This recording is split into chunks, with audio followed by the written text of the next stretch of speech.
Welcome to the France 24 Observers, the show that's based on our network of ordinary people who are our eyes and ears around the world.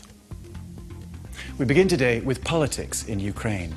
The Maidan revolution removed Viktor Yanukovych from office, but barely a year later, many members of his party are trying to get back into public life. Now that is not going down well with the Maidan protesters, especially the nationalists who are aligned with Pravy sector, or right sector. He is a member of the former Party of Regions, which has been rebranded as the opposition bloc. I think he probably has switched loyalties to some extent after the Ukrainian revolution, after the Euromaidan. But many people do remember him as one of the bad guys. So that was their way of telling him not to run again or something. And that's what the dumpster challenge is all about, naming and shaming. The people who are putting those politicians into dumpsters are right sector, activists and also bystanders. The right sector is a radical organization. It's a radical right-wing organization.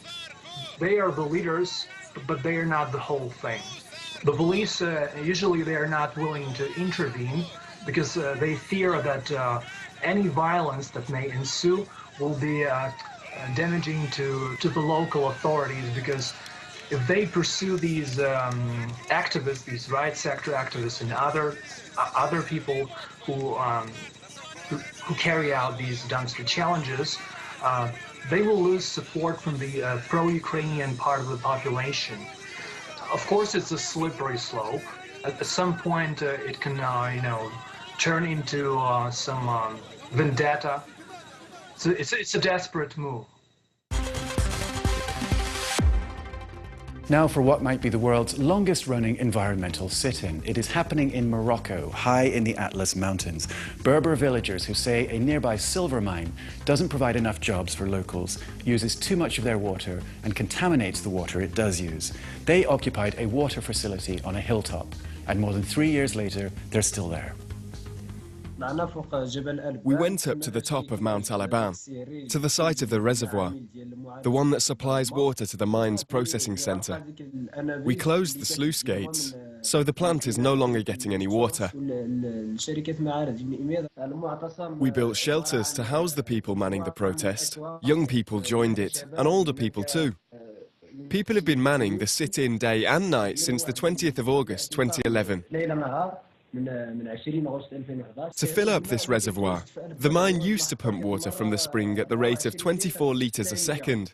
It was way too much. It created problems for our traditional irrigation system and made the wells used by local villagers run dry. The mining company caused pollution in several different ways. It produces waste that includes toxic substances like cyanide, mercury and zinc. We're calling on the company to take measures to reduce the pollution. Most of the residents of the region depend on agriculture for a living, but their farms have been closing down one by one because of the pollution caused by the mine. It's made unemployment go through the roof. The mine has more than 1,000 workers, but only 14% of them come from the surrounding district. Imiter Metallurgic, the company that runs the mine, admits that only 60% of its waste is recycled. But they say fully 40% of their workforce is local, not the 14% claimed by the protesters. Next up, some exclusive photographs and documents obtained by our observers in Gabon. This is a car park in the Gabonese capital, Libreville. Mercedes, Ferraris, Rolls-Royces, hundreds of luxury cars that are the official property of the Gabonese Republic. Our team sent us dozens of photographs of the cars, along with a sales document from January 2010. It shows that 3 months after President Ali Bongo succeeded his father, his office ordered 29 vehicles, including 5 Rolls-Royces, from a company based in Switzerland, for a total of nearly 15 million euros. President Bongo's office has not responded to our request for comment.